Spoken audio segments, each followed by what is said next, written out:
Bonjour à tous et bienvenue pour notre émission hebdomadaire Les marchés en action. Je suis Nicolas Chéron, stratégiste marché pour zonebourse.com. Nous sommes aujourd'hui le mardi 26 janvier 2021 et j'ai la chance de faire l'enregistrement de cette vidéo avec sur ma droite une magnifique vue sur le lac d'Annecy puisque je suis en direct des bureaux de Zone Bourse. Très heureux de retrouver l'équipe pour faire un point en début d'année. Très heureux de vous retrouver aussi après une petite pause, 8 à 10 jours de vacances, ce qui m'a permis de reprendre des couleurs et du poil de la bête. Et donc, sans plus attendre, démarrons cette émission hebdomadaire. Avant toute chose, un avertissement sur les risques. Les informations graphiques, chiffres, opinions ou commentaires mis à disposition par Zone Bourse s'adressent à des investisseurs disposant des connaissances et expériences nécessaires pour comprendre et apprécier les informations développées. Ces informations sont données à titre informatif et ne représentent en aucun cas une obligation d'investissement ni une offre ou sollicitation d'acquérir ou de vendre des produits ou services financiers. Elles ne constituent par ailleurs pas un conseil en investissement. Comme d'habitude, donc on se retrouve pour notre émission du mardi qui est publiée sur notre chaîne YouTube en début d'après-midi. Je vous rappelle que vous pouvez retrouver tous les matins le morning meeting d'Anthony Bondin sur le site Zone Bourse. Vous pouvez retrouver également tous les jours Planète Bourse, la revue de presse de Roxane Nojac, papier et vidéo que vous retrouvez sur le site de Zone Bourse, et les vidéos de Roxane que vous retrouvez également sur notre chaîne YouTube. Au sommaire de cette émission, comme d'habitude, un focus marché pour voir quels ont été les grands décalages, quelques actualités actions. Ici, ce sera un focus sur cette période des résultats. La saison des résultats est ouverte. Ensuite, on parlera de quelques actualités économiques, du calendrier à venir, puis des top flops macroéconomiques. Et ensuite, dans une deuxième partie d'émission, nous passons sur la plateforme ProRealTime pour regarder vos actions préférées. Alors, on passe directement au focus marché. Nouveau record historique sur le Nasdaq 100, encore hier.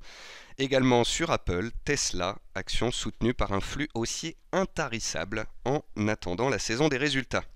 En effet, Microsoft publie ce mardi 26 janvier, Tesla, Facebook, Apple publieront demain mercredi, et c'est 40% de la capitalisation boursière du S&P 500 qui publie cette semaine et qui devrait donc donner le tempo aux opérateurs.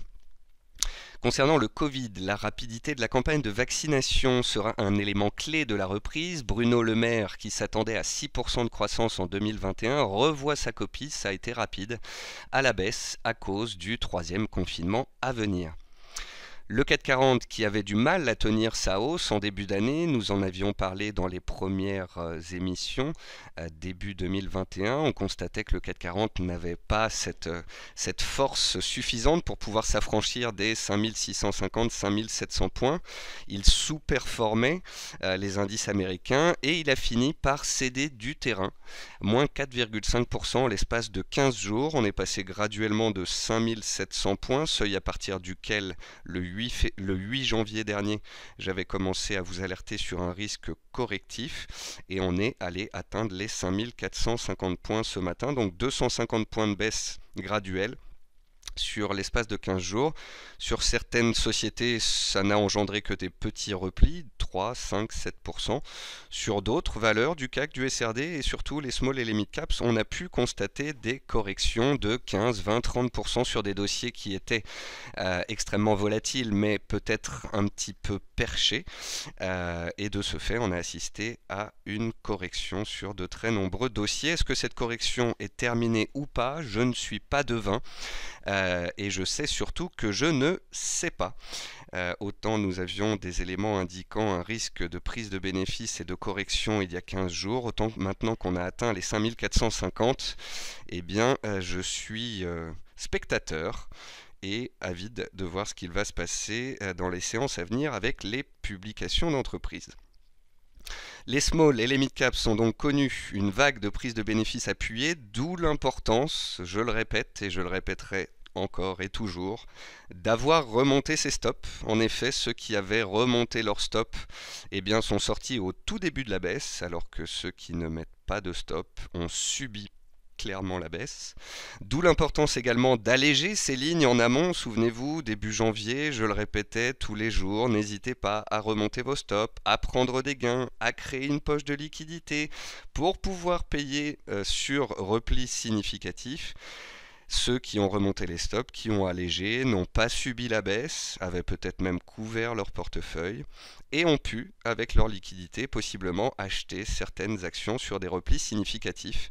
Alors que ceux qui n'ont pas allégé, qui n'ont fait que tenir leur position, qui n'ont pas mis de stop, eh bien ont peut-être mal vécu ces dernières séances. Les cours de l'or semblent en sommeil, posés sur MM200 à 1847 $. Sur les métaux, il ne se passe vraiment plus grand-chose ces dernières semaines. Le pétrole WTI a atteint les 54 $ la semaine dernière, à 10% de notre objectif de 2021. Je rappelle qu'au mois de novembre, alors que le pétrole était autour des 40 $, j'avais laissé entendre que, avec les espoirs de reprise économique pour 2021, on pourrait voir les cours de l'or noir remonter vers 60 $. On n'en est plus très loin.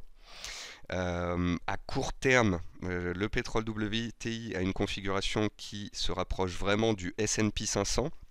Les deux actifs risqués semblent très corrélés et donc je pense que si les indices américains continuent leur course soutenus par des bons résultats d'entreprise, des bonnes statistiques, on pourrait filer droit vers les 60 $. A contrario, si cette semaine les résultats d'entreprise engendrent des prises de bénéfices et une consolidation, il pourrait en être de même sur le secteur pétrolier. Enfin, le Bitcoin corrige sa hausse récente. Il ne faut pas oublier que le Bitcoin est passé de 12 000 à 42 000 $. Il a plus que triplé. Il est donc totalement légitime qu'il consolide, une consolidation qui pourrait durer quelques semaines après un mouvement historique. On va regarder rapidement ce que cela donne sur les différents actifs dont je viens de vous parler. Voici le CAC 40 avec, vous voyez ici, cette tentative de démarrage à partir du 6-7 janvier. On avait dépassé les 5620 points, on tentait de s'en affranchir, mais très rapidement, on a vu la semaine dernière que les 5660 points étaient vendus le vendredi 15 janvier, le mardi 19 janvier, puis le jeudi 21 janvier. À chaque fois, les vendeurs ont appuyé sous les 5650 points. On a fini par casser vendredi dernier cette zone de soutien autour des 5580-5600. Hier lundi, on a ouvert sous les 5580-5600 et le marché a été vendu. Et puis ce matin, on a tapé les 5460 et on se stabilise. Vous pouvez voir sur mon graphique qu'il y a marqué ici zone 1, ici il y a marqué zone 2. Ce sont les deux zones de repli. Si on parle simplement de repli, de prise de bénéfices, de consolidation. Donc on a touché un premier objectif, 5460 points. Si les indices américains tiennent, on pourrait fluctuer un certain temps dans cette zone de prix entre 5450 et 5620. Au-dessus de 5620, on repasserait clairement haussier. Et si au contraire les résultats américains engendrent des prises de bénéfices, des consolidations, on pourrait revenir sous 5450 en direction des 5300 points. Donc c'est un peu compliqué pour moi de faire cette émission en ce mardi 26 janvier. Est-ce qu'on est sur un creux auquel cas il faut remplir son portefeuille, ou est-ce qu'en fait il faut rester prudent, laisser les publications passer et espérer peut-être qu'on revienne vers cette zone de support, voire même la suivante, ce qui nous permettrait, je le rappelle, de pouvoir acheter des actions moins chères, de pouvoir acheter des grosses valeurs du CAC ou du SRD qui auraient corrigé, qui seraient revenus sur des supports de moyen terme. Donc pour ceux qui ont des liquidités, qui sont en attente d'acheter des bons dossiers, il faut se rappeler que la baisse peut être une bonne chose, puisqu'elle est créatrice de points d'entrée pour pouvoir se positionner sur le marché. Le pétrole, le voici, toujours haussier, toujours soutenu. Vous voyez toutes mes petites flèches court terme, moyen terme, long terme qui sont haussières. Le pétrole est toujours donc fortement haussier. Sur la dernière séquence, il ressemble très fortement au S&P 500. Là, je vous montre le S&P 500 futur et vous voyez que sur les 5-6 dernières semaines écoulées, c'est un long fleuve haussier tranquille, tout comme sur le pétrole. Donc c'est pour ça que je vous disais tout à l'heure que si les indices corrigent avec la saison des résultats, le pétrole pourrait faire de même, et inversement, si les indices continuent leur cours, le pétrole pourrait continuer en direction des 60 $. On passe à l'or, donc l'or le voici. l'or qui avait échoué sous les 1960 $ avec la reprise du dollar et les tensions sur les taux US. Et puis là, vous voyez qu'on est posé sur la moyenne mobile à 200 séances. Alors à long terme, c'est haussier, à moyen terme, c'est haussier, mais à court terme, on est en attente de décalage sous les 1820 ou au-dessus des 1880 $ pour pouvoir donner une direction. Et puis l'euro-dollar, c'est la même chose, très neutre, se cherche. Après une belle séquence haussière ces derniers mois, il vient de se poser sur les 1,20. Il n'y a pas de tendance. Peut-être que le FOMC, c'est-à-dire le rendez-vous avec la Banque centrale américaine de mercredi soir, changera un petit peu la donne. Donc voilà pour les principaux actifs. Des indices américains sur des records historiques toujours très soutenus, notamment la tech. Une saison de résultats qui va engendrer de la volatilité. Un CAC qui sous-performe, qui a retrouvé un support, est-ce que c'est le bon ou est-ce qu'il faut attendre le suivant? On va, je pense, rapidement être fixé dans les 48 heures. Sur les small et les mid caps, si vous aviez allégé, vous avez pu en racheter moins cher. Et si nouvelle baisse il y a, ce sera l'occasion d'accumuler. L'or, rien à dire. Le pétrole, on se laisse porter. Et le bitcoin, laissons-le gentiment consolider. Alors je vous montre peut-être le bitcoin puisqu'on ne l'a pas regardé. Hop. Et donc vous voyez, on était dans un marché haussier, un bull run absolument phénoménal. Le Bitcoin était coincé dans un triangle de consolidation, il en est sorti par le bas. À 2 reprises, il a échoué sous la borne basse de ce triangle, donc on a l'impression là qu'il est un petit peu coincé. Dès qu'il passe sous les 30 000, il y a des acheteurs. Dès qu'il revient vers 34-35 000, il y a des vendeurs. C'est pour ça que je disais qu'on pourrait assister en fait à une latéralisation qui pourrait durer plusieurs semaines. Si on n'a pas de news particulière, les cours pourraient très bien stabiliser. On revient à notre présentation. Concernant les actualités actions, une chose simple à vous dire, c'est ça. Publication des résultats du 4e trimestre 2020 des entreprises du S&P 500. Donc aujourd'hui, mardi 26 février, on a Microsoft, mais on a aussi J&J, Verizon, Texas. Demain, on a Apple, Tesla, Facebook, AT&T. Jeudi, on aura Visa, Mastercard, McDonald's.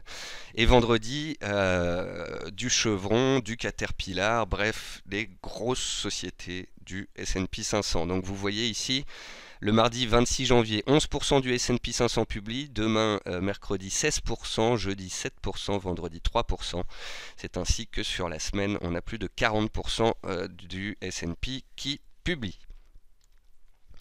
On passe rapidement aux actualités économiques, pas énormément de statistiques ces dernières semaines, pas de chiffres qui viennent changer la donne.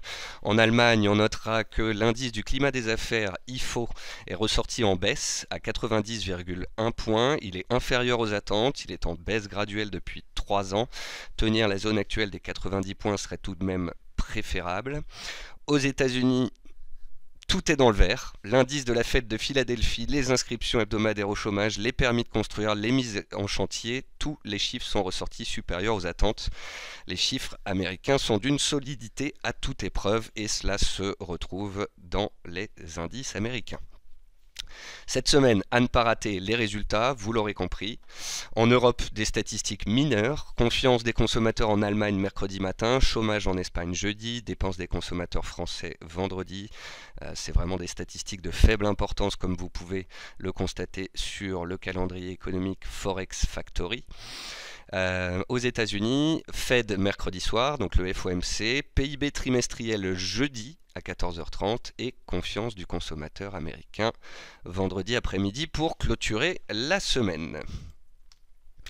On passe maintenant au top flop. Donc le top flop, ce sont des graphiques macroéconomiques qui viennent souvent de services de grandes banques, de courtiers pour pouvoir matérialiser, comprendre en fait le cadre dans lequel nous investissons. Ici à gauche, donc le premier top, ce sont les anticipations d'inflation que l'on retrouve sur des plus hauts de 20 ans. Comme je vous l'ai expliqué, 2021, en théorie, c'est l'année du rebond, de la reprise économique après un gros trou d'air en 2020. Donc forcément, anticipation de croissance en 2021. Tous les métaux, toutes les matières premières, même agricoles, sont remontées très fortement ces dernières semaines. Qui dit remontée des matières premières et notamment du pétrole qui a un poids considérable dans le calcul des anticipations d'inflation, dit remontée des anticipations d'inflation, tension sur les taux, etc., etc. Simplement, sur cette thématique des anticipations d'inflation, cela reste des anticipations d'inflation et pas de la forte inflation réelle. Ça reste un effet de base avec le pétrole qui vient de passer en quelques mois de 35-40 dollars à 50-54 dollars. Et donc voilà, il ne faut pas non plus s'enflammer totalement. Gardons à l'esprit qu'on reconfine en Europe, troisième confinement en France. Est-ce qu'on aura des risques de reconfinement aux États-Unis? Je ne sais pas. En tous les cas, en Asie, en Chine, on construit des hôpitaux et on commence à s'alarmer un petit peu. Donc voilà, il faut prudence garder. Cette thématique de l'année 2021 avec les lunettes roses, la croissance, la hausse de l'inflation, des matières premières, des résultats des entreprises, c'est un bel espoir, c'est un doux espoir, c'est ce qui a porté les actions ces dernières semaines, mais il ne faudrait pas qu'un grain de sable vienne se mettre dans le mécanisme. À droite, vous avez en flop un graphique qui montre tout simplement que lorsqu'on a une pandémie, eh bien, on a des tensions sociales fortes. On a vu des tensions sociales aux États-Unis. On a quelques tensions sociales aussi en Europe avec des gens qui manifestent contre le confinement. Et cela, ça ne va pas aider la reprise économique et l'ambiance actuelle, qui est assez pesante. Ensuite, ici à gauche, vous avez les banques centrales à la manœuvre, encore des records. Donc ici, c'est l'ensemble des actifs détenus par les banques centrales en pourcentage du PIB. Ça monte au Japon, ça monte au Canada, aux États-Unis, en Europe, en Angleterre, en Australie. Toutes les banques centrales y vont tout feu, tout flamme, et c'est ce qui explique la forte hausse des marchés actions ces derniers mois. Nous avons un record vraiment historique de liquidités déversées sur les marchés. Je vous rappelle que l'ensemble des banques centrales, plus des plans des différents États dans différentes zones économiques de la planète, représentent 10 à 15 000 milliards de dollars. Le PIB mondial, c'est 95 000 milliards de dollars. Donc c'est comme si les banques centrales et les États avaient mis 15% du PIB annuel on the table, sur la table. Donc forcément, ça soutient. D'ailleurs, tout monte aux États-Unis dans le Nasdaq 100. Pratiquement tout. On a plus de 85% des entreprises du Nasdaq 100 qui ont leurs actions au-dessus de la moyenne mobile A200 période. On bat même les records de 2009. Lorsqu'on a eu la forte reprise après la crise des subprimes de 2008. En 2009, on avait 83% des entreprises du Nasdaq qui étaient repassées au-dessus des mêmes 200. Là, on est à 86%. Si on monte encore, on retrouve les records de 2003 et des records totalement historiques. On en a déjà parlé à maintes reprises. Pourquoi est-ce que les actions du Nasdaq 100, les technologiques, sont aussi recherchées? Eh bien parce que ces entreprises ont particulièrement bien digéré le Covid. Je dirais même que certaines d'entre elles en ont tiré parti, ont augmenté leur chiffre d'affaires, ont augmenté leur rentabilité. Et c'est donc une sorte de refuge pour les investisseurs. Avant, les investisseurs allaient chercher de la performance sur les actions du Nasdaq. Maintenant, ils vont chercher et performance et refuge par rapport au Covid, par rapport à des confinements, puisque ces sociétés ne s'en soucient guère, voire peuvent en profiter. Ensuite, le marché redevient cher. Ça, c'est un graphique qu'on a regardé ensemble. C'est le price earning ratio du S&P 500 qui est à 22,3. Il n'est plus très loin de ses records de la bulle Internet lorsque le PER du S&P 500 était à 25. Donc voilà, on est de nouveau à l'approche de records historiques. Le marché redevient donc un petit peu cher, même s'il reste de la marge pour retrouver ses records historiques. Ici à droite, deux écoles, l'école française, l'école allemande. Alors vous pourriez vous dire l'école française c'est bien, ça monte, mais c'est dommage puisque c'est le ratio de la dette par rapport au PIB. Vous voyez qu'en 2008-2009 on a eu la crise des subprimes. Depuis, l'Allemagne a bien géré ses finances et a donc une dette rapportée à son PIB qui est inférieure à celle post-subprime, alors qu'en France la dette par rapport au PIB a littéralement explosé. Enfin, vous avez ici à gauche la dette américaine qui explose, qui passe les 27 000 milliards de dollars. Donc Joe Biden récupère une dette stratosphérique. Simplement, la dette n'a pas l'air d'être le problème ni de l'administration ni des marchés financiers. Simplement, à droite, vous noterez que les profits sur 10 ans n'augmentent plus. Alors les profits, vous les avez ici en vert. Et puis vous avez en beige ici les prix du S&P 500. Ce que l'on peut constater en fait, c'est que les profits des entreprises qui étaient revenus à des records historiques en 2018-2019 étaient plus ou moins égaux à ceux de 2012, 2013, 2014. Donc en fait les profits sur 10 ans n'ont pas vraiment augmenté alors que les prix de l'indice et notamment du S&P 500 ont littéralement explosé. Voilà, notamment avec toutes les liquidités qui sont déversées sur les marchés. Et puis dernier graphique, pour revenir sur ce graphique du Bitcoin que je vous avais publié il y a 15 jours. Je vous avais expliqué, graphique de gauche, que le Bitcoin était dans une hausse parabolique. Je vous avais expliqué, graphique de droite, que lorsqu'on casse une parabolique, il peut y avoir consolidation assez forte. Le Bitcoin a fait un point haut à 42 000, il est descendu à 29 000, il a donc perdu 13 000 $, soit à peu près 30% par rapport à ses plus hauts. Encore une fois ici, l'analyse graphique avait son utilité. D'ailleurs, en parlant d'analyse graphique, on va pouvoir passer à notre deuxième partie d'émission, regarder des actions du CAC, du SRD, international, trend following, etc. Je vous rappelle donc tous nos rendez-vous de la semaine. Je vous affiche la liste des actions du jour. Et je vais me faire un petit café, je vous retrouve tout de suite. Alors ici on n'a pas la machine Nespresso dans le bureau, donc vous n'aurez pas le doux bruit de ma cafetière que vous retrouverez la semaine prochaine quand je serai rentré à Paris. A tout de suite.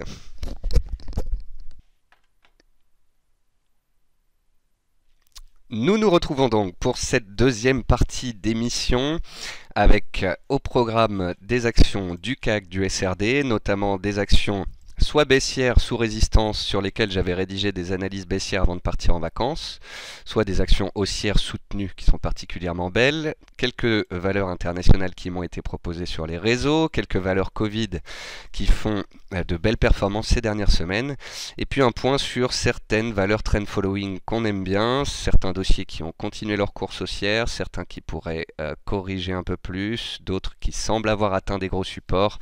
On va voir tout cela tout de suite et on commence avec ADP. Donc ADP, vous voyez, ça ressemble à Airbus, à Vinci. Souvenez-vous, j'avais fait ces graphiques avec des zones de prix chères, sous résistance et attractifs, proches des supports. Donc on peut voir que graduellement ADP est passé de la zone chère à 120 € à une zone un peu plus tempérée et possiblement attractive, les 90 €. On a retrouvé la moyenne mobile à 200 périodes, on est revenu au milieu d'un range. La question, et en fait elle se pose sur à peu près toutes les actions qu'on va regarder dans l'émission du jour, c'est est-ce que l'on peut considérer qu'on a, ça y est, atteint un point dur, qu'on est revenu sur un support horizontal, la moyenne mobile à 200 périodes et qu'il faut se placer à l'achat sur ADP maintenant pour jouer un regain d'intérêt, un retour à la hausse, ou est-ce qu'il faut laisser passer les séances à venir pour voir si justement les acheteurs sont présents, si les supports tiennent, si on relance à la hausse, parce que si tel n'est pas le cas, et qu'on repart à la baisse dans une consolidation un peu plus profonde sur le CAC 40 sous les 5450 points, on pourrait voir des titres comme ADP aller un cran en dessous, en direction justement de notre zone d'attractivité maximum. Donc, comme je vous l'ai dit, je sais que je ne sais pas, je ne suis pas devin. Vous le verrez dans cette partie graphique, de nombreuses actions que je suivais à la baisse ont atteint des objectifs, de nombreuses actions que j'aime bien à la hausse ont atteint des gros supports. Maintenant, faut-il foncer tête baissée, acheter maintenant alors qu'on a les résultats des entreprises américaines qui vont commencer ? j'ai envie d'être relativement prudent. Athos, c'est l'exemple d'un couteau qui tombe, tout simplement. Athos, on avait vu sa reprise en force au mois de novembre. J'avais fait une analyse haussière. Elle avait atteint son objectif haussier, ici, sa zone de résistance des 78 euros. Et puis, le 7 janvier, elle a annoncé une acquisition, me semble-t-il, qui a fait littéralement chuter le titre. Donc ça, c'est le couteau qui tombe, avec le petit rebond qui dure quelques séances, puis ça enfonce encore un coup. Donc vous voyez que ça ne sert à rien d'acheter, de se précipiter sur Athos à moins 15 parce que c'était un signal baissier fort et que les cours ont été plus bas. Donc quand vous voyez une action qui perd d'un coup 10, 12, 13, 15%, ce que je dis souvent, c'est 1, on n'achète pas un couteau qui tombe, et 2, il suffit de laisser la poussière retomber pour voir si justement une zone de soutien est créée. Regardez STM. STM, le 9 décembre, elle perdait plus de 10%. Le lendemain, elle baisse. Le surlendemain, elle baisse encore un petit peu. Puis, elle crée une base de soutien. Et là, on peut se placer sur cette base avec un stop dessous ou attendre une sortie par le haut de cette congestion pour revenir gentiment sur le dossier. Mais acheter en clôture un moins 10, moins 13 ou moins 15 alors qu'on est sur une mauvaise nouvelle n'est pas une technique de trading qui a fait ses preuves. Biomérieux, elle nous a fait douter, mais quand on a des stops et qu'on ne se pose pas de questions, eh bien ça marche bien. Je dis ça parce que quand ici Biomérieux faisait des échecs sous MM200 et qu'elle repartait à la baisse, on pouvait avoir peur qu'elle vienne casser son range par le bas, mais il n'en a rien été. Biomérieux qui est un rouleau compresseur à long terme, superbe valeur haussière, secteur pharma qui profite de l'environnement actuel. Elle a travaillé très longtemps la zone basse de son range et elle est repartie à la hausse et elle est en train d'essayer de reprendre MM200. Donc voilà, une configuration positive. Et pour tous ceux qui ont acheté 114, 112, 113, 115, avec un stop sous 110, on ne s'est pas posé de questions. On a tenu sa position, on a le stop sous le support. Si le support avait cassé, on aurait pris une perte. Si les cours tiennent et repartent, on se laisse porter. Donc vous voyez, c'est là où, quel que soit le comportement du titre, si on a une invalidation claire, un support clair, un stop sous le support, on n'a pas besoin de regarder tous les jours ce que fait l'action. Ensuite, on peut regarder Coface. Coface, c'était un des exemples de stratégie vendeuse que j'ai donné avant de partir en vacances. Avant de partir en vacances, il y a 15 jours, je sentais bien que certains dossiers échouaient sous résistance, que le CAC 40 avait du mal. Donc, je vous avais rédigé, je crois, 10 ou 11 stratégies baissières. Il y avait du ADP, il y avait du Coface, il y avait du EDF, du Renault, du Safran, du Essilor. Voilà, j'avais essayé de trouver des titres qui étaient sous résistance, qui pouvait corriger assez rapidement, même si le CAC ne s'effondrait pas plus que ça. Et donc vous voyez Coface, avec une vente à 8,80, on gagne 5%. Donc on a l'indice qui baisse, on gagne sur une vente et ça vient couvrir le portefeuille. Alors beaucoup de gens m'ont posé la question, qu'est-ce que couvrir un portefeuille? Couvrir un portefeuille, en fait, ça va être prendre des positions baissières qui vont gagner de l'argent si le marché baisse pour protéger vos positions haussières. Certains vont le faire via un produit que tout le monde connaît ou presque, c'est le BX4, un produit Lyxor avec un effet de levier 2 qui fait l'inverse du 440. Si le 440 monte, le produit baisse, si le 440 baisse, le produit monte. Et en fait, c'est un peu comme une assurance.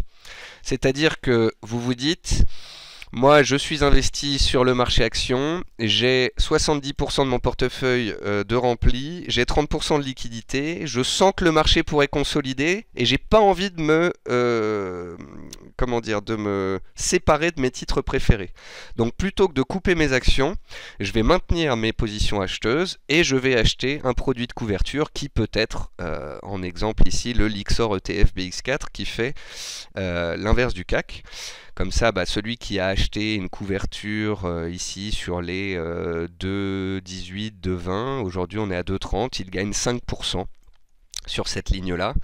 Donc, d'une part, parce que le CAC a baissé de 4 ou 5%, les valeurs que cette personne avait en portefeuille ont perdu 4, 5, 7, 10%, et donc on a des pertes sur la partie investie. Mais d'autre part, on va avoir 10, 20, 30% sur un BX4, ça va faire un gain et ça va compenser une partie des pertes pendant la baisse. C'est ce qu'on appelle couvrir un portefeuille. Au final, on peut parler de money management, on peut parler d'allègement de position avant de parler de couverture. Ce qui compte, c'est tout simplement de prendre la main, de garder la main sur votre portefeuille.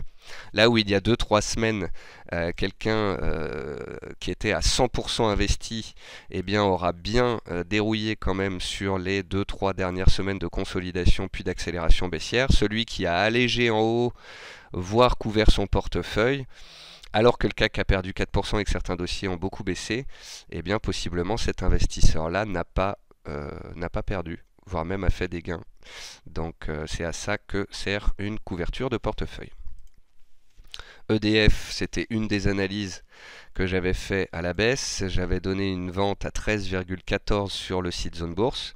Pourquoi est-ce que j'avais donné cette vente? Parce qu'on avait ici un titre qui était bien monté sur les derniers mois, qui était en potentiel double échec sous une résistance majeure et qui donnait des signes de faiblesse alors même que l'indice boursier, le CAC lui-même, donnait des signes de faiblesse. Donc je me suis dit, voilà, en shortant à 13,14 avec un stop à 13,74, ça faisait 60 centimes de stop, ça faisait 4% de stop, alors que l'objectif baissier était autour de 12%. Donc je vais risquer 4% pour en gagner 12. J'ai donc un ratio risque-gain de 1 pour 3, ce qui est relativement optimum. Et cerise sur le gâteau, alors que mon objectif était un retour vers les 11,70, soit un gain de 10-12% sur l'analyse, l'action EDF hier, à cause d'un retard sur son projet Hercule, a perdu plus de 15% en séance. Et donc ceux qui étaient vendeurs à 13,14 ont pu gagner jusque 23%, ce qui fait plaisir quand le marché baisse et qu'on a un short qui rapporte. Autre valeur que j'avais donnée en stratégie baissière, Renault.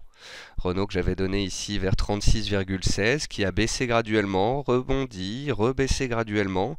Et vous voyez, quand je regarde un titre comme Renault, j'ai du mal à me dire que la consolidation est terminée. Et il y a encore un gap sous ses pieds ici vers 32 euros. Il y a la moyenne mobile à 100 périodes ici vers 30 euros, seuil psychologique. Et à dire vrai, voilà, si le CAC 40 faisait une marche supplémentaire de consolidation, je ne serais pas étonné que Renault en fasse une belle également. Et puis Safran, dernière stratégie baissière, je vous en ai parlé sur Zone Bourse à 114 ou 115 euros, l'objectif était 104, on a fait 104,5 ce matin. Alors je vais vous remontrer comment trouver ces stratégies dont je vous parle depuis tout à l'heure. On va sur le site de Zone Bourse, on va sur la page de Safran, on descend en bas de la page et là on a les trading actions. C'est là-dedans, dans cette catégorie, sur de très nombreuses actions que je publie mes stratégies. Et voilà, objectif atteint ce matin, donc le short était donné à 115,25, objectif 104,60, ça a été touché ce matin, donc le gain sur Safran était de 9%.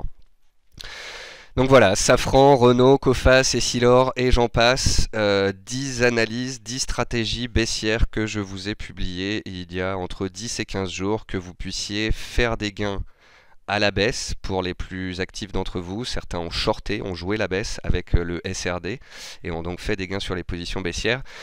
Et d'autres, peut-être qu'en voyant que je sortais 10 actions à la baisse, se sont dit, bon, je vais pas jouer la baisse, mais je vais peut-être alléger mes positions, je vais peut-être remonter mes stops de protection, parce que si Nicolas a raison, enfin c'est pas qu'il a raison, mais si encore une fois Nicolas Paroski, et que comme tous les ans quand Nicolas Paroski on se prend moins 5 dans les dents, je vais me protéger, eh bien vous avez bien fait. Ce qui est assez d'ailleurs gênant pour que mes vacances se passent d'une tranquillité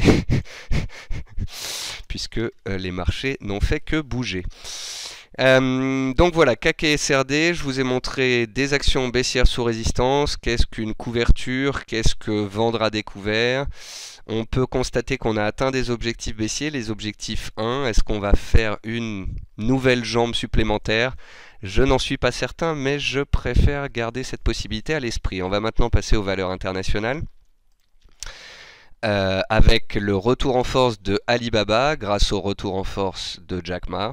Ça y est, Jack Ma est de retour. Donc je rappelle que le PDG d'Alibaba avait été absent des médias et on l'avait pas vu en fait depuis le mois d'octobre. Donc les rumeurs les plus folles ont commencé à circuler. Chez Zone Bourse, nous étions placés dans notre portefeuille sur Alibaba.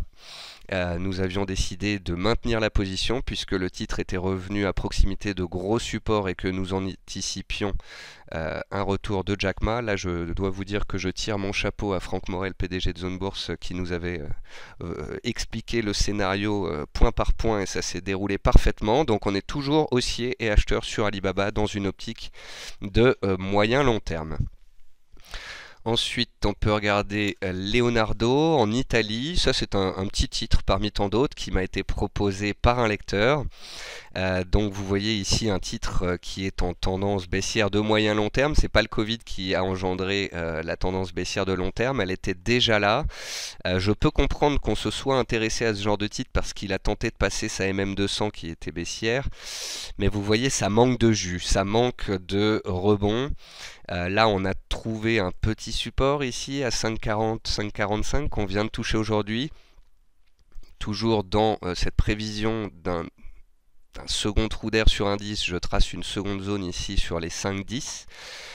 Voilà, si on connaît bien le dossier, si on souhaite en accumuler, effectivement, on est en train de revenir sur des zones de prix intéressantes. Par contre, si vous voulez jouer une recovery, un retournement, etc., c'est vraiment pas encore fait.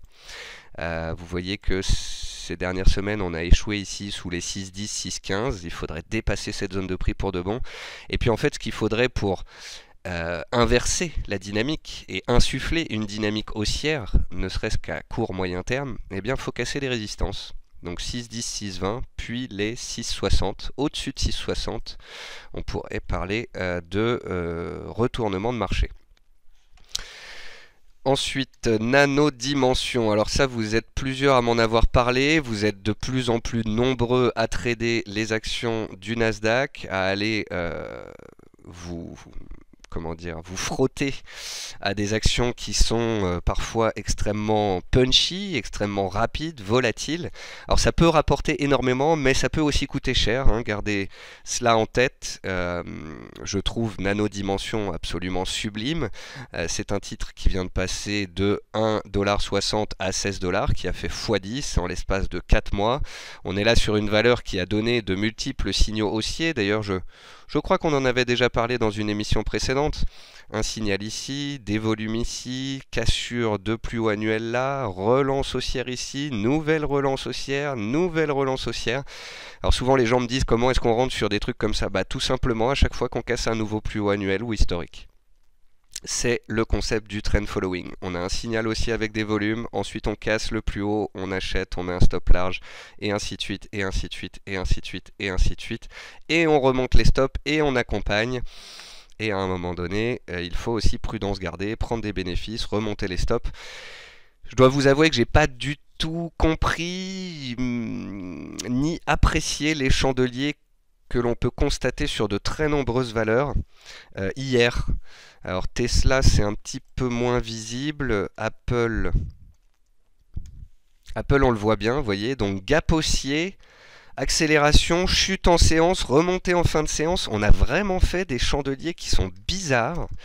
Avec un Nasdaq qui a perdu hier en 15 minutes 2,5%, puis qui est remonté en fin de séance. Ça ne fait, si vous voulez, qu'exprimer une certaine fragilité du marché, à mon sens. C'est que certes on est haussier, certes on est soutenu, certes les acheteurs sont là et on fait des plus bas de plus en plus haut, mais on sent bien qu'à tout moment, sur une news, un emballement, les algorithmes peuvent prendre le relais et on peut perdre 2, 3, 5% comme ça en un coup de cuillère à peau, tout simplement parce que tout le monde est à l'achat et le consensus est extrêmement haussier. Donc ce qui ne fait que me rappeler une douce note de prudence que je me permets de vous transmettre. Prosus, là on est dans du trend following, dossier haussier de moyen terme, ultra qualitatif, noté 5 étoiles sur Zone Bourse. On a du Prosus en portefeuille chez Zone Bourse et ce depuis plusieurs trimestres. C'est magnifique. Alors certes c'est volatile. Parfois, il y a des trous d'air. Je me souviens notamment de ce trou d'air ici à 85 € dont on avait parlé comme d'une opportunité. Ensuite, on était revenu se faire ici des frayeurs au mois de janvier en début d'année. Mais sinon, globalement, quand on prend un peu du recul, quand on sort un peu du trading, quand on sort un peu du court terme et qu'on essaye tout simplement de prendre du recul sur ce titre, on peut constater voilà, une dynamique haussière en place depuis un an. Et donc c'est ce genre de titre solide et bien noté que l'on va essayer d'acheter sur des replis significatifs pour jouer l'hypothétique prochaine vague de hausse. J'ai notamment un lecteur qui me dit voilà, j'en ai acheté en début d'année, 85 euros, bon dossier, j'ai pris 20% en l'espace de 2 semaines, je suis sorti, j'en reprendrai plus bas et ainsi de suite. C'est une façon de travailler du dossier de qualité. On rentre sur repli significatif, on sort sur excès haussier hypothétique et on travaille comme ça sa position dans le moyen long terme. Ou si on n'a pas le temps ni l'envie, on achète, on laisse porter et à moins d'un crack de marché, c'est le genre de dossier qui a tendance à être bien soutenu. On finit avec Teladoc Health. On se doute quand il y a Health dans le nom qu'on est dans le secteur pharma, secteur recherché l'année dernière, ça se voit sur le graphique, secteur toujours recherché en ce début d'année, ça se voit une nouvelle fois sur le graphique. Alors vous allez me dire ça se voit comment? Tout simplement par des plus bas de plus en plus haut, d'autre part par des volumes de transactions qui sont très étoffés sur les 3 derniers mois, et enfin par des signaux haussiers, des chandeliers très fortement haussiers, des cassures de zone de congestion. Regardez ici la beauté de cette zone de congestion qui a duré plusieurs mois sous les 230-235 $.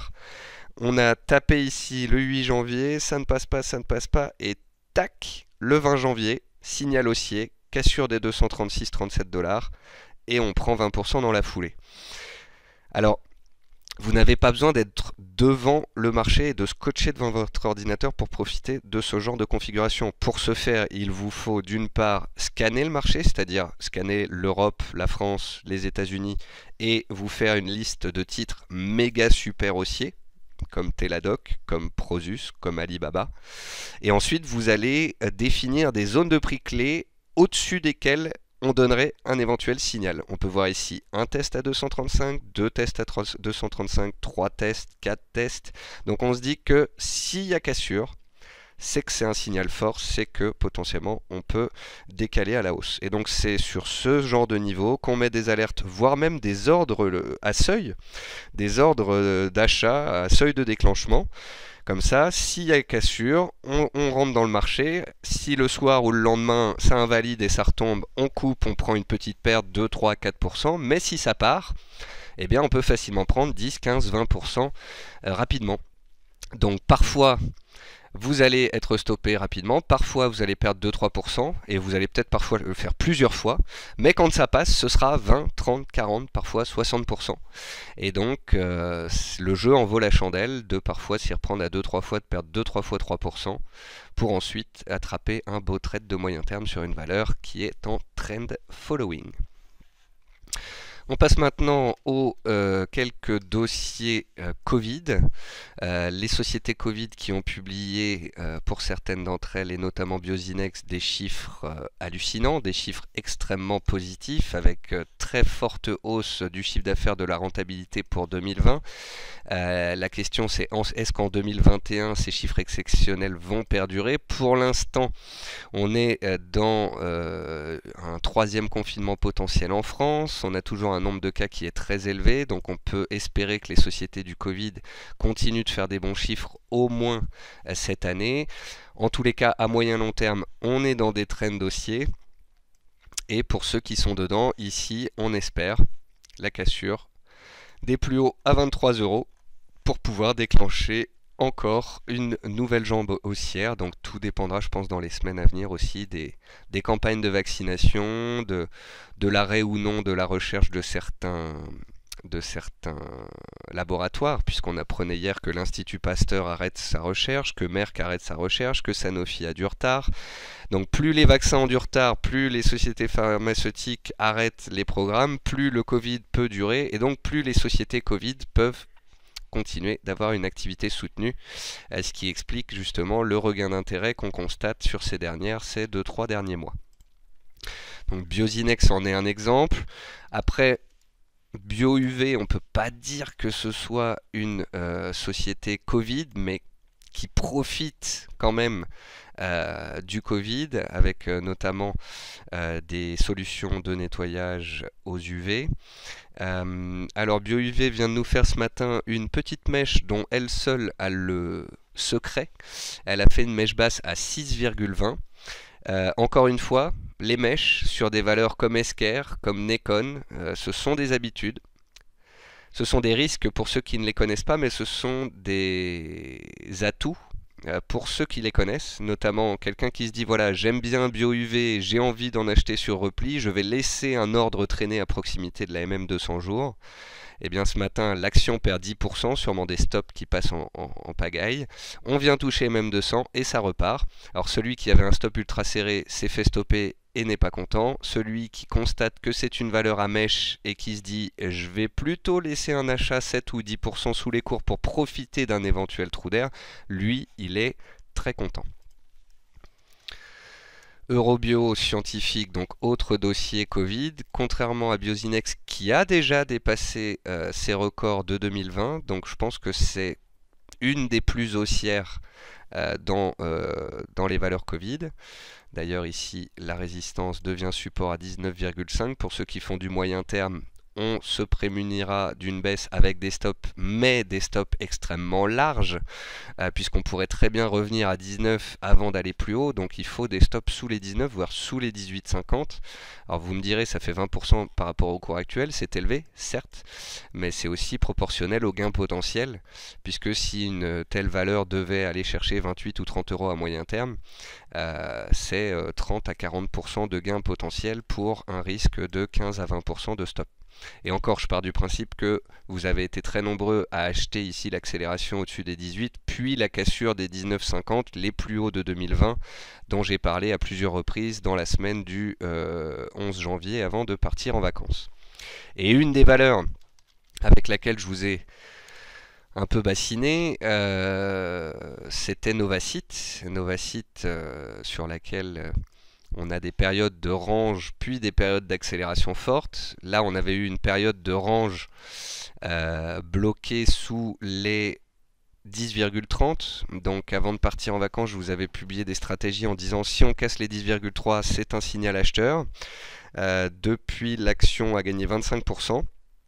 Elle a dépassé la zone des 12 euros qui fait désormais support. Donc pour ceux qui sont à court terme, il faut au minimum un stop sous les 12. Pour ceux qui sont à moyen terme, sous les 11, voire sous les 10 euros, pour être vraiment tranquille. Et en espérant tout simplement que les plus hauts à 14 euros soient ralliés, voire dépassés, peut-être avec la publication des résultats de Novacite qui est très attendue. Qu'est-ce que va faire la société? Comment elle va commenter ses chiffres de 2020? Quels sont les projets pour 2021? Maintenant que la société a du cash, est-ce qu'elle va se lancer dans des acquisitions? C'est ça qui va sceller son destin pour les trimestres à venir. Et donc on attend de pied ferme une communication de la société. Mais voilà, Biosinex, BioUV, Eurobio, Novacite, c'est les valeurs Covid. Elles auront permis à des investisseurs qui ne savent pas forcément se couvrir sur le CAC, qui ne veulent pas forcément alléger leur portefeuille ou autre, mais qui veulent tout simplement être sur des actions haussières, eh bien, elle leur a permis à certains de faire des gains ces 2 dernières semaines, alors que l'indice et de nombreux dossiers OSRD consolidaient à la baisse. Donc c'était un moyen de protéger son portefeuille, d'acheter du Novacite, comme on pouvait acheter du BX4. Jouer du BX4, c'était jouer la baisse des indices par peur du Covid. Jouer la hausse de Novacite, c'était jouer la peur du Covid aussi. Et on finit avec nos valeurs trend following. Et c'est là où j'ai du mal. Parce qu'en fait, pour vous... en fait, quand je regarde les marchés ce matin, je me pose la question, est-ce qu'on est sur un point bas ou pas? Et je regarde The Blockchain Group et je me dis, oui, The Blockchain Group est revenu au 1,70, 1,75 que j'attendais, elle a comblé son gap, elle est donc sur support.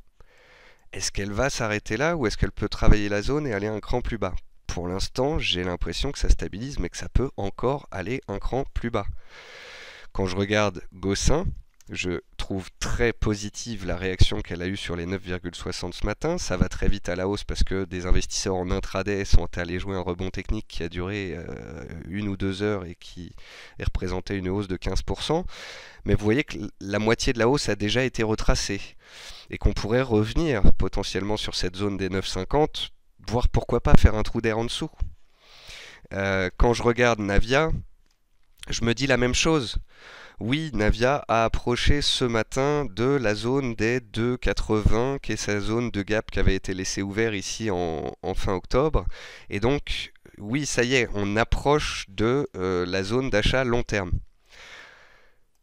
Pour ceux qui étaient à court terme, qui avaient acheté ici sur cassure des 3,50 ou qui avaient acheté ici sur cassure sur stabilisation sur les 3,50, 3,60 ou 3,70, c'est monté de 10%. Donc vous aviez la possibilité de remonter vos stops, d'avoir des stops à 0 ou d'avoir des stops ajustés sous support. Pendant les vacances, donc j'ai vu qu'il y avait une news sur Navia le 19 janvier, news qui a été vendue parce que Kepler fait pression sur le titre. Le lendemain, malgré un bon partenariat, une prise de capital, là ça a encore été vendu, donc ça c'était un mauvais signal. Et puis ensuite on casse, on baisse avec l'indice, on casse les 3,70, on casse les 3,50, tous les stops passent en pagaille, tout le monde panique.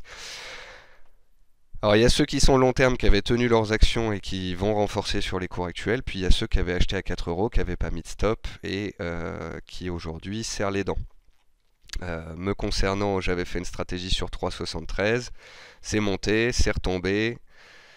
Oui, c'est un scénario qui n'a pas été validé et c'est donc potentiellement un stop à 0 ou une perte sur Navia. On ne peut pas avoir raison à tous les coups. Mais quand je vois Navia comme Gossin, je me dis que 1, oui, on a approché de point dur. Est-ce que j'ai peur au cours actuel que l'action reparte à pleine vitesse sans moi, etc. Bah pas vraiment. Je me dis qu'on pourrait très bien travailler cette zone de prix un certain temps avant d'éventuellement en ressortir par le haut. Et donc en voyant nos Gossin, Navia, The Blockchain, plein de small caps ce matin, oui, j'ai vu qu'on s'est approché de supports qui ont été très réactifs, c'est positif pour la suite. Maintenant, est-ce qu'on a fait des points bas ou est-ce qu'on a encore une marge supplémentaire pour travailler les zones et refaire des points bas plus bas que ceux qu'on a fait ce matin? Pour l'instant, je pense que c'est possible. Donc, ça veut dire quoi? Ça veut dire qu'il ne faut pas forcément se jeter à l'achat et se réinvestir à 100%. Ça veut dire que si on se réinvestit, il faut se réinvestir avec des stops larges et se prémunir de nouvelles mèches basses ou de nouveaux tests de support. Ça veut aussi dire qu'on peut potentiellement scinder ses positions, c'est-à-dire que si on veut acheter du Gossin, du Navia ou du The Blockchain Group sur support ce matin ou hier, bah on peut le faire, mais on peut peut-être scinder en deux, prendre un premier bout, et puis sur un nouveau creux ou sur validation du point dur touché ce matin, eh bien on renforcerait les positions. Donc voilà. Un manque de visibilité, une clarté qui devrait nous être apportée par les indices dans les 2-3 jours à venir avec les publications d'entreprises aux États-Unis, d'où une certaine note de prudence pour ma part. Donc je repasse rapidement les valeurs trend following. Gossin, elle est là, elle est haussière à long terme, la question ne se pose pas. Maintenant, est-ce qu'elle a fait un creux ou est-ce qu'elle peut revenir sur cette zone? Ça, difficile à dire, mais en tous les cas, j'essaierai de garder en tête qu'il y a encore une possibilité qu'on revienne tester la zone, voire même qu'on aille en dessous. Une valeur comme McPhee, qui a été vraiment un carton en 2020, qu'on a tradé à de très nombreuses reprises, sur tenue des 20 euros, sur cassure des 27, sur retenue des 30 euros et redémarrage. On a eu vraiment des belles sessions haussières sur McPhee, mais là, comme vous pouvez le constater, depuis 10 jours, le jouet est un petit peu cassé. Il y a un besoin de consolider, il y a un besoin de respirer. Et McPhee ayant été un peu trop vite, j'ai tendance à penser qu'elle pourrait inversement aller un peu trop bas, trop vite aussi. Pourquoi est-ce que je vous dis ça? Parce qu'en bourse, en fait, les excès sont souvent corrigés par des excès. Donc parce qu'on viendrait de faire un excès haussier, on pourrait faire un excès baissier. Donc j'attends toujours du McPhee entre 28 et 30 euros. Alors, certains diront, mais non, elle descendra jamais sous les 30 euros. Moi, je vous dirais que si elle n'y va pas, c'est pas grave, je n'en profiterai pas. Mais si je souhaite écrire une stratégie dessus, je le ferai entre 28 et 30 euros. Voilà. un peu comme Total où j'attends sous 30 euros, un peu comme NeoN où j'aimerais bien qu'elle revienne vers les 60 euros, un peu comme The Blockchain Group que j'attendais à 1,70 depuis plusieurs semaines. Il y a des valeurs sur lesquelles j'aurai mon repli et mon bon point, il y a des valeurs qui repartiront sans moi, mais c'est pas grave, mon but étant de n'avoir que des bons points. Median Technology, c'est une valeur trend following, mais on voit bien cette latéralisation des prix depuis plusieurs mois. C'est la raison pour laquelle j'attends que la MM200 haussière arrive en soutien, ou bien que les cours aillent chercher MM200. J'ai même rédigé une analyse avant de partir en vacances, comme quoi si elle revenait sur les 6,20, stratégie d'achat. Alors il y a une news qui est sortie, je crois que j'ai rédigé ma stratégie le jeudi 14, veille de mon départ, en disant que j'achèterai un éventuel repli, et le lendemain elle fait quoi? Elle publie une news et elle part à la hausse. J'ai laissé cette tentative haussière se faire, et moi je l'attends ici, si elle revient sur les 6,2. Nekon sur laquelle vous êtes très nombreux à être à l'achat, franchement, est-ce que c'est pas magnifique quand Nekon fait du Nekon, quand on fait ensemble une émission le mardi 12 janvier et que je vous dis attention, on peut faire un trou d'air de 10%, attention, on peut aller vers les 7 euros. Elle a fait 6,70 au plus bas, le stop de mon analyse sur Zone Bourse était à 6,68, il a été frôlé de 2 centimes. Vous avez été très nombreux à l'acheter à 7 euros, 7,10 euros, 7,20 euros, nous sommes à 8 euros. Tous ceux qui ont profité de la mèche sur Nekon il y a 10 jours gagnent 10% et plus. Bravo à vous, c'était ici un exercice comme sur des valeurs comme Esker ou d'autres qui font des mèches basses, comme BioUV, comme Equinox par exemple. Equinox qui nous a encore fait des mèches ces derniers jours. Vous voyez, Equinox n'est pas une valeur qu'on achète sur accélération, c'est une valeur qu'on achète sur mèche basse, sur trou d'air. Et bien Nekon c'est pareil. Et donc pour tous ceux qui en ont acheté, depuis publication de news, publication de contrats, de nouveaux développements, c'est génial. Et sur Nekon, je rappelle que je vise de nouveaux records historiques avec un objectif sur Zone Bourse qui est fixé, me semble-t-il, à 9,4, soit encore 20% de hausse par rapport au cours actuel. C'est vraiment... c'est ce qu'on aime, quoi. Un dossier haussier de moyen terme qui, quand il fait un trou d'air, nous permet de rentrer pour pouvoir jouer la suite de l'histoire. Navia, je vous en ai parlé il y a quelques instants, elle a approché de son oblique haussière qui passe à 2,80 € et qui se confond avec un gap historique. Est-ce qu'on s'arrête juste au-dessus ou est-ce qu'on va le chercher d'ici une semaine avec une consolidation qui perdurerait sur l'indice? Je ne sais pas, mais ça y est, on est en zone long terme pour ceux qui voulaient faire du long terme. Sartorius Tedim, c'est la même que Biomérieux. Trend following long terme, tant que les prix font des plus hauts et des plus bas de plus en plus haut et que ça veut dire que les acheteurs gardent la main. Regardez ici cette superbe oblique sur Sartorius qui a permis aux acheteurs de se placer sur support. Et ensuite, on a des indices qui baissent, on a le Covid qui fait peur et ce contexte de marché qui soutient Sartorius, qui elle reprend 15%. Donc là, on est dans du trend following pur et dur, dans de la diversification sur un dossier qui peut même monter quand les indices baissent. C'est typiquement ce que l'on recherche quand on investit en bourse. Un dossier solide, de qualité, haussier, qui monte même quand les indices baissent. Et on termine avec The Blockchain Group. The Blockchain Group, donc... comment vous dire ça? C'est une valeur que j'ai beaucoup suivie autour de 0,85 1 €. J'ai dit l'année dernière que c'était une de mes valeurs préférées pour 2021 et que je visais 2 €. Elle a atteint rapidement les 2 € avant même qu'on soit en 2021. Et quand elle est montée à 2,30 €, 2,40 €, j'ai fait une analyse en disant j'aimerais bien l'acheter en cas de repli vers 1,60, 1,70. Ceux qui étaient déjà à l'achat et qui étaient haussiers l'ont mal pris et m'ont dit mais Nicolas, tu peux pas viser plus bas, pourquoi tu penses que ça va baisser? Le Bitcoin est haussier, nanani nanana. Et je disais aux gens, voilà, j'aime bien donner à mes lecteurs des bons points d'entrée. Je leur ai donné un point d'entrée entre 0,80 € et 1 €. Donc ils ont pu prendre 100 à 150% en 3 mois. Et pour les retardataires, j'attendais un repli significatif sur une belle zone de prix. C'est pour ça qu'il y a 2 semaines, quand elle était à 2,30 € et qu'elle tentait sa relance haussière, je m'étais un peu mis en face et je vous avais dit, attention, pour moi, on manque de potentiel aussi à court terme. Le Bitcoin consolide et elle a sa petite corrélation avec le Bitcoin, même si cette société n'a rien à voir avec le Bitcoin. Et on peut donc revenir vers un 70. Nous avons fait un 70 hier, le gap que j'attendais comblé depuis 2 semaines a été comblé hier. J'aimerais bien que la prochaine fois que je suis haussier sur un dossier que j'aime bien de qualité, on ne rentre pas dans des batailles d'ego et des discussions longues et périlleuses sur les réseaux sociaux. Je vous ai dit à 2,30, j'espère un 70, soit une baisse de 20%. Je sais que ça embête ceux qui sont acheteurs à long terme, etc. et qui veulent que ça monte, mais voilà, moi je vous fais une analyse, je peux me tromper. Ici, on a perdu 20%, on est revenu sur le seuil. Certains se sont placés. Il m'apparaît pas débile peut-être de scinder la position en deux. On a touché une zone de prix à 1,70, mais il y en a une autre grosse à 1,50, 1,55. Donc voilà, rien de presse. On a eu 3 belles impulsions haussières. On est dans une correction. On laisse la correction se faire. Si on veut en acheter un peu sur un niveau à 1,70, on le fait. Si on veut en racheter plus bas sur les 1,55, on peut le faire. Et on se dit qu'on est tous dans le même, dans le même bateau.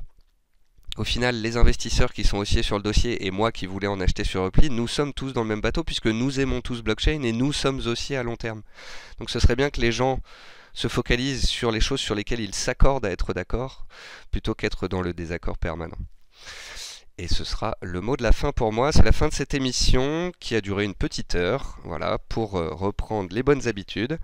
Je vous souhaite à tous une très bonne séance, une très bonne semaine qui risque d'être volatile, mouvementée. Prenez soin de vous et je vous retrouve donc graduellement, progressivement sur BFM, sur les réseaux sociaux dans les jours qui viennent et mardi prochain dans l'émission Les marchés en action.